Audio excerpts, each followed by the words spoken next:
The voicemail was 47 seconds long. I know because I stared at the notification for 3 days before I played it. A 440 area code I didn't recognize, no name attached, just the gray bar, and the timestamp Sunday, 8:47 a.m. It sat on my phone screen between a calibration solution bottle and a bowl of rice I'd stopped eating an hour ago. I was at my kitchen table, which is also my desk, which is also the only flat surface in my apartment that isn't the floor. My multi-parameter water quality meter was in pieces in front of me. I'd pulled the pH probe, rinsed the electrode with deionized water, and was running a 2-point calibration against 4.00 and 7.00 buffer standards. A process that takes about 15 minutes if you do it properly, which I always do because the readings have to be defensible in court, if it ever comes to that. I didn't need to calibrate. The meter was fine. I'd checked it the previous Thursday and the slope was at 97.8%, well within acceptable range. But my hands wanted something to do that had a correct answer, and recalibration has a correct answer. You either hit the buffer values or you don't. The electrode either responds or it's dead. There's no ambiguity in buffer solutions. I like that about them, especially that week. I picked up the phone, put it down, rinsed the electrode again, which was unnecessary, dried it with a lint-free wipe. I told myself I'd listen after I finished calibrating. I calibrated very slowly. 3 days earlier, I'd driven to my father's house in Parma with a Diploma in a black frame on the passenger seat. I held it with my right hand for the entire 20-minute drive, which meant I took every turn one-handed, which is the kind of detail I mention, because it's the kind of detail I notice the precise physical logistics of a situation, the mechanics of how a body moves through space. I notice what things are made of. I notice what's corroding. It's professional habit or personality defect, depending on who you ask. The frame was from Michael's. Black composite glass, front $18.99, plus the tax I don't remember. I'd slid the Diploma in that morning. Bachelor of Science in Environmental Science, Cleveland State University, conferred upon Laverne Diane Novak. And I'd thought about what I'd say when I handed it to him. Nothing dramatic. Something like, finished, 4 years of night classes, got it done. Because my father is not a man who wants drama. He wants information delivered plainly, and then he wants to move on to something he can hold in his hands. His kitchen smelled like meatloaf and dish soap. It always smells like meatloaf and dish soap, even when there's no meatloaf, as if the scent has permeated the drywall over 30 years of reheating leftovers. The fluorescent light overhead buzzed at a frequency I've known since childhood, around 120 Hz. The ballast slightly failing, which he could fix in 10 minutes but hasn't, because it's the kind of imperfection he's stopped hearing. Dad was eating standing up. He has always eaten standing up. He leans against the counter with his plate in one hand and his fork in the other, and he eats with the efficiency of someone refueling rather than dining. Leftover meatloaf, no side. A glass of water, no ice. I handed him the frame. He took it. He read it. I watched his eyes move across the calligraphy left to right the way you'd read a spec sheet or a wiring diagram. BS in Environmental Science. Cleveland State University. Laverne Diane Novak. His eyes paused on my middle name, or maybe I imagined that. Maybe I wanted him to pause. Then he laughed. Not a cruel laugh. I want to be precise about this because precision matters to me, and because the easy version of this story, the one where my father is a monster who mocked his daughter's achievement, isn't the true one. The laugh was short, breathy, mostly through his nose. The kind of sound you make when something catches you off guard and your body responds before your brain catches up. Like a pressure valve releasing. Brief, almost involuntary. Then he said, "You could have wallpapered a bathroom with that for what it cost." He set the frame on the counter. Not on the table, not propped up against the backsplash where I might have put it. On the counter next to the Dawn dish soap and a sponge that needed replacing. He set it down the way you set down a piece of mail you'll deal with later. The silence after had a specific density. The refrigerator compressor was cycling that low mechanical hum that fills a kitchen when no one is speaking. The clock above the stove ticked. Somewhere outside, a neighbor was running a leaf blower, and the sound came through the window like static from a world that was still functioning normally. My chest felt carbonated. Not pain exactly. More like pressure with nowhere to go, tiny bubbles of something trapped behind my ribs that couldn't find a surface to break against. I said, okay. Or maybe I said, right. One syllable, I'm sure of that. I remember the feeling of choosing the smallest possible word the way you'd choose the smallest possible container for something you don't want to carry far. What I wanted to say was a paragraph I'd drafted in my head during the drive over. About how I'd worked full-time as a field inspector for 4 years while going to class at night. About how I'd passed organic chemistry on 4 hours of sleep and studied for my capstone presentation in the parking lot of a metal stamping plant during lunch breaks.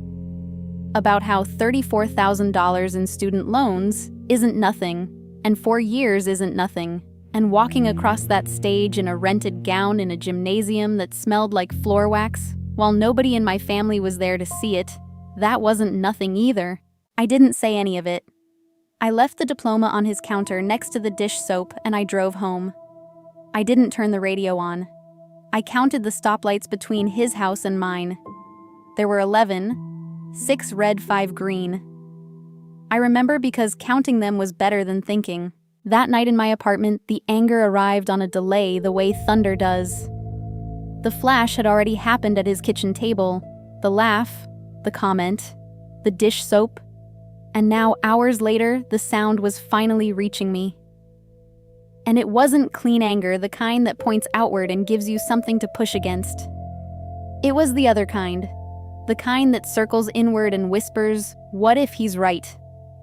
Not about the degree, about me. What if I went back to school because I needed him to see me as something, and he saw through it instantly, and the laugh was recognition? That thought was worse than the comment. The comment I could be angry about. The thought I had to sit with. Monday I went to work. Tuesday I went to work. Wednesday I went to work. I had a site inspection scheduled at a metal stamping plant in Garfield Heights, a facility I'd been monitoring quarterly for 2 years, a place where the discharge permit had been borderline for months, and I'd flagged it twice in reports that went up the chain and came back down with no action. This time I was going to find something, or I wasn't, and either way I'd document it with the same precision I brought to everything, because that's what I do. I measure, I record, I write citations that hold up under review. My handwriting is steady even when the rest of me isn't. The violation was obvious once I got to the outfall. Discharge pH was a full point above permitted limits. I ran the field test 3 times because I always run it 3 times, and all 3 readings converged at 9.2 against a permit maximum of 8.5. The pipe itself was corroded to the color of sweet tea, a thick orange-brown oxidation that told me this wasn't a 1-week problem. I photographed everything. GPS coordinates, chain of custody forms for the grab samples, flow measurements. I filled out the violation report in my car with the engine running and the heat on because April in Northeast Ohio is not warm, and my handwriting was clean and my citations were airtight. Nobody at that plant looked at me and wondered whether my degree was worth the paper. They looked at my clipboard, and my hard hat, and my state-issued ID badge. And they answered my questions carefully because they understood that I had the authority to make their next 6 months expensive. Out here in the field, I was not a woman whose father laughed at her diploma. I was the person they called the inspector. And they meant it the way you mean anything you take seriously. I drove back to the office with my jaw clenched so tight my molars ached. I'd been doing it all day without realizing, holding tension in the joint like a vice grip my body, processing what my brain had decided to shelve. My shoulders were up near my ears. I forced them down. They crept back up at the next red light. I called Nina that evening, but not about Dale. About a procedural question on a different inspection, whether the new stormwater general permit language applied retroactively to facilities with existing coverage. Nina is my colleague and the closest thing I have to a work friend, which means we talk about regulations and occasionally about what we ate for lunch. She asked how I was doing. I said fine, with exactly enough conviction to close the question, but not enough to make it true. Nina has good instincts. She let it go. I hadn't told anyone about the diploma scene. Not Nina, not my mother in Columbus, who I talk to twice a month about weather and her neighbor's dog, and nothing that has weight to it. The not telling was its own kind of carrying. Every conversation I had that week had a room in it I wasn't opening. I don't know exactly how the conversation between my father and Ray went, but Ray told me months later at a 4th of July cookout where he'd had 2 beers and was feeling generous with information, and what he described was close enough to what I'm about to tell you that I'm comfortable putting it here. It was Wednesday morning. Dale and Ray were on a job in Brook Park, an electrical panel upgrade at a warehouse, the kind of work my father has done so many times that his hands move through junction boxes the way a pianist's move across keys. He doesn't double-check his connections, not because he's careless, because he's done this 10,000 times and his certainty is earned, which is something I understand better than he realizes. Ray made small talk, asked about the weekend. Dad mentioned the way you'd mentioned that it might rain later, that I'd got some kind of science degree. He said it flat. No emphasis. It was information, not an announcement. Ray said congratulations. Said Dale must be proud. It's just paper, Dad said, and changed the subject to the panel specs. But then, 5 minutes later, according to Ray, while stripping 14-gauge wire with the automatic precision of a man who's stripped 10 million feet of 14-gauge wire, Dad mentioned something I'd told him once about how trichloroethylene migrates through clay soil differently than through sandy loam. He described it in detail. He remembered the chemical name, which has 5 syllables and is not a word most electricians carry around. He remembered because it connected to a job site he'd worked in 2019, where they'd had a contamination issue, and the building owner had to hire a consultant. And Dad had thought Ray said he specifically used these words. My kid would know what to do with that. My kid would know what to do with that. He said that to Ray, a co-worker in a warehouse in Brook Park while stripping wire. He said it the way you say something you've thought many times but never identified as important. He didn't hear himself. Ray did. Wednesday evening. My apartment. The phone on the table, the voicemail still waiting 47 seconds of something I hadn't been ready for. I put the phone on speaker, set it between the conductivity probe and my water bottle, and pressed the triangle. Martin's voice was unhurried. Professional but not corporate, the voice of a man who started in the field and ended up running a company and still sounds like he'd rather be holding a wrench than a spreadsheet. He identified himself Martin Kessler, president of Kessler Industrial Electric. He described a project, a warehouse expansion in Middleburg Heights County, requiring an updated environmental site assessment before they could break ground. His regular consultant had retired to Sarasota in February, and he needed someone local, someone who understood industrial sites, someone who wouldn't need 3 weeks to figure out what a panel shop smells like. Then, like it was nothing, like it was the most ordinary sentence in the world. Your father mentioned you might be the right person to talk to. Said you know your way around a site. I played it again. Your father mentioned you. I played the whole message a 3rd time, sitting completely still in my kitchen with the buffer solutions and the probe tips and the bowl of rice I'd never finished. Dale laughed at my diploma on Sunday. Dale mentioned me to his boss. These 2 facts existed in the same man, and I could not make them occupy the same space in my understanding. They repelled each other like identical magnetic poles. When did he say it? Before the diploma, after? Did he recommend me, and then laugh, or laugh, and then recommend me? Did the laugh and the recommendation come from the same place, the same tangled knot of pride and fear and stubbornness that has been my father's operating system for as long as I've known him? I called Martin back. The conversation lasted 11 minutes. We discussed the scope, Phase 1 assessment records review, site reconnaissance, probably some soil sampling, depending on what the historical records showed. I quoted my rate, which I'd calculated 6 months earlier when I got the degree and started thinking about consulting work, and Martin didn't negotiate. We scheduled a site visit for Friday. After I hung up, I sat for a while. I didn't clean anything. I didn't calibrate anything. I just sat with 2 feelings that both had legitimate claims on the moment and refused to resolve into one. Martin's handshake was the kind that comes from decades of physical work, firm but not competitive. The grip of a man who doesn't need to prove anything with his hands anymore. He was mid-60s, white hair, weathered face work boots that had seen real mud. A fleece vest over a button-down, which is the unofficial uniform of men who run construction-adjacent businesses and want you to know they still get on site. He handed me a hard hat without ceremony and said, "Let me show you the property." We walked it. The site was half-built, foundation poured for the addition, construction fencing around the perimeter, portable toilets listing slightly on uneven ground. I assessed as we moved, the way I always do, drainage patterns running southeast toward a tree line, which meant there was water on the other side. I asked. Martin confirmed, a tributary of Baldwin Creek, maybe 60 yards from the proposed building footprint. "That's your riparian buffer concern," I said. "County's going to want setback documentation. Probably a wetland delineation too, depending on what's in that tree line." Martin nodded. He asked good questions, the kind that told me he'd read enough about environmental regulations to be dangerous, but not enough to be competent, which is exactly the right amount for a client. He wanted to know timelines, what could delay the permit, what I'd need access to. I gave him precise answers, because precise answers are what I have. Afterward, in his truck with the engine running and 2 paper cups of coffee from a Sheetz, the conversation shifted. "Your dad rewired our main shop in 2014 after a fire," Martin said.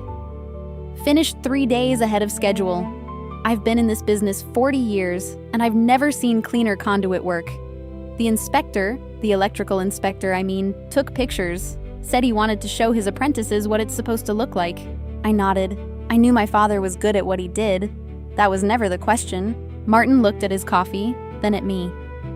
He was choosing his words the way careful people do, not rehearsed, but deliberate. "I've known your father 15 years. He's the best electrician I've ever worked with. He's also the most stubborn man alive. And those 2 things might be related, but that doesn't make either of them easy to live near." He told me a story. Years ago, a younger electrician on Dale's crew, a kid named Marcus, 23, just earned his journeyman license. Marcus brought the license to the job site, excited, showing everyone. Dale looked at it and said something dismissive. Martin didn't remember the exact words. Something about how a piece of laminated paper doesn't mean you know which end of a wire nut goes up. Martin pulled Dale aside, told him, "Dale, that kid just did something hard. Would it kill you to say it was worth doing?" Your father looked at me. Martin said, like I'd asked him to explain a color he couldn't see. Martin was quiet for a moment. Then, "He's not a man who knows how to be proud out loud." I'm not saying that to excuse anything. I'm saying it because it's true, and because there's a difference between not feeling something and not being able to show it. My throat did that thing where it decides on its own that you're not going to cry, clamping down like a shutoff valve, making the decision before your brain weighs in. I looked at the tree line through the windshield. I could see where the drainage went. I could read the slope of the land and predict where the water would pool. I could do that. That was mine. Martin said without pushing, "He talks about you more than he knows. Your name comes up on job sites when something environmental comes across our plate. He doesn't say, 'I'm proud of my daughter.' He says things like, 'Laverne caught contamination at a site that 3 other people cleared.' That's his language. It took me a few years to recognize it as what it is." I drank my coffee. It was burnt and too sweet gas station coffee with 2 creamers that Martin had added without asking, and I didn't correct him. I sat in that truck with the information Martin had handed me, and I felt something rearrange in my chest. Not a click, not a resolution. More like a card being turned over in a game. I didn't know I was playing a card that didn't end the game, but changed what the other cards meant. Saturday morning, I drove to Riverside Cemetery without deciding to. I mean that literally I got in the Subaru to go to the grocery store and ended up on Pearl Road heading south, and by the time I passed the Metro Parks entrance, I'd stopped pretending I was going anywhere else. My grandmother's grave is in the older section near an oak tree that's been there longer than any of the stones. Helen Marie Novak, 1943 to 2017. Beloved mother, grandmother. The standard language, the kind that says nothing because it has to say something. I did the math. She went back to school at 40, graduated at 43, died at 74. 31 years between the diploma and the end. I don't know what those years looked like from inside, whether she regretted the degree or was glad she did it, or thought about it at all. I knew her as a woman who made potato soup from scratch and kept butterscotch candies in a cut glass bowl on her coffee table. I didn't know her as a woman who sat in classrooms at night, and I only knew that version existed because of what it did to Dale.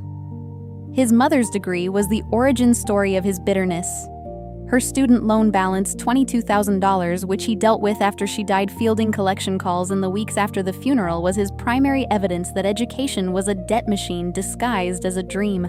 I pulled a dandelion from the base of the headstone. The soil was clay-heavy, compacted, the kind that holds moisture too long and turns to paste in spring.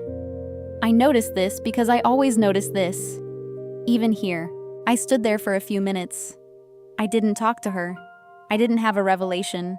I didn't connect any dots that hadn't already been connecting themselves all week without my permission. I just stood in a cemetery on a cold Saturday in April and visited a woman I loved who went back to school at 40 and whose degree my father never forgave. I drove home and went to the grocery store, bought rice beans, a rotisserie chicken, and a bag of frozen broccoli. The usual. Aunt Karen's pot roast tastes exactly the same as it tasted in 1998, which is the point. The point of Aunt Karen's Sunday dinners is continuity. The same pot roast, the same mismatched plates, the same lazy Susan in the center of the table with Heinz ketchup and French's mustard, and a salt shaker shaped like a rooster that's been there since before I was born. Aunt Karen is Dale's older sister, and her role in this family is structural. She doesn't mediate. She doesn't take sides. She arranges. She seats people where she wants them and feeds them until the proximity does whatever it's going to do. She put Dale and me on the same side of the table. I noticed. She knew I noticed. Neither of us mentioned it. Sitting side by side meant we could avoid eye contact by looking straight across at Uncle Bill, who was talking about the Browns' draft picks at a volume calibrated to fill any silence, which was itself a form of generosity. The first 20 minutes were ordinary. Pot roast. Green beans from a can which Aunt Karen has never once considered upgrading to fresh because canned green beans are what green beans are. Dale's nephew Tommy talked about his HVAC job, a compressor replacement in a restaurant kitchen, the kind of detail that Dale engaged with because mechanical systems are his native language. I listened. I passed the salt when asked. I ate pot roast and it tasted like 1998, and that was fine. Then Dale, without turning his head, said, "Martin's got that site in Middleburg Heights. Said there's a creek problem." What's that about? It was the first time he'd ever asked me a professional question. Not a polite question, not a "how's work going" filler. A technical question, the kind he'd ask a subcontractor or a fellow tradesman. The kind that assumed I had information he didn't.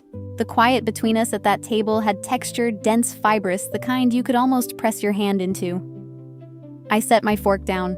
"It's not a creek problem exactly," I said. "There's a tributary of Baldwin Creek about 60 yards from the building footprint. County requires a riparian buffer setback, and they want a Phase 1 environmental assessment before they'll approve the expansion permit. I'm looking at the historical records this week, previous land use, any underground storage tanks, that kind of thing. If the records are clean, the assessment's straightforward. If they're not, we go to Phase 2 and start sampling soil." I said it the way I'd say it to Martin, the way I'd say it to a plant manager or a county official.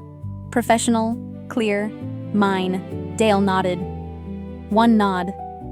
The nod he gives when something makes sense to him, when a wire gauge is correct, or a breaker panel is properly labeled. The nod that means, yes, this is sound. Then he said, "Sounds like you've got it handled." 5 words. He said them to his plate, not to me, and he said them in the same flat tone he uses for everything, the tone that doesn't distinguish between "pass the ketchup" and "I have never known how to tell you that I see what you are."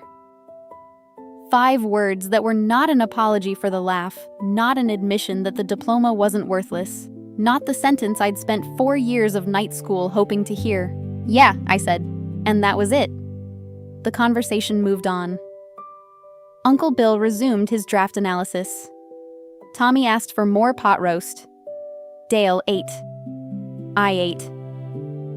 Aunt Karen brought out coffee and a store-bought apple pie that she'd transferred to a ceramic dish because she always transfers store-bought things to her own dishes, a small vanity I've always found endearing.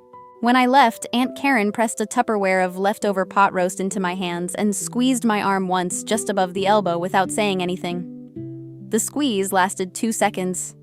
It communicated more than Dale's 5 words, and less than I needed, and exactly what Aunt Karen has always been able to give, which is the physical fact of family without the language to explain it. Home. Tupperware in the fridge. Field equipment still on the table where it had been all week, which is longer than I usually leave it out. The apartment was quiet, the particular quiet of a 1-bedroom at 7 p.m. on a Sunday, which registers somewhere around 30 decibels if you don't count the refrigerator. I picked up my phone, opened the voicemail. Not to listen, I'd already called Martin back, already walked the site, already started the records review. The voicemail was functionally useless, a 47-second message about a professional opportunity I'd already accepted. I played it anyway. Your father mentioned you might be the right person to talk to. Dale, somewhere in his kitchen at a job site in his truck between calls, said my name to his boss and connected it to competence. He said it in the language he has, which is the language of evidence. Not, I'm proud of her. Something more like she found what other people missed. She knows what she's doing. She's the right person. He'll never say it to me the way I want him to. I understand that now. The gap between who Dale is at a job site and who Dale is at his kitchen table, that gap used to feel like cruelty, like he was withholding something he could easily give. But it's not withholding. It's a wall he built before I was born with materials he inherited from a woman buried in Riverside Cemetery under clay-heavy soil, and he doesn't know how to take it down. He might not even know it's there. I put the phone down. I picked up the pH meter and finished the calibration I'd started 3 days earlier. Buffer 4.00, reading 4.01. Buffer 7.00, reading 6.99. Slope 98.3%. I wrote it in my logbook. The numbers were clean. The electrode was good. I'd mail the grab samples to the lab in the morning and start the Middleburg Heights records review after lunch. The diploma is in a drawer in my bedroom.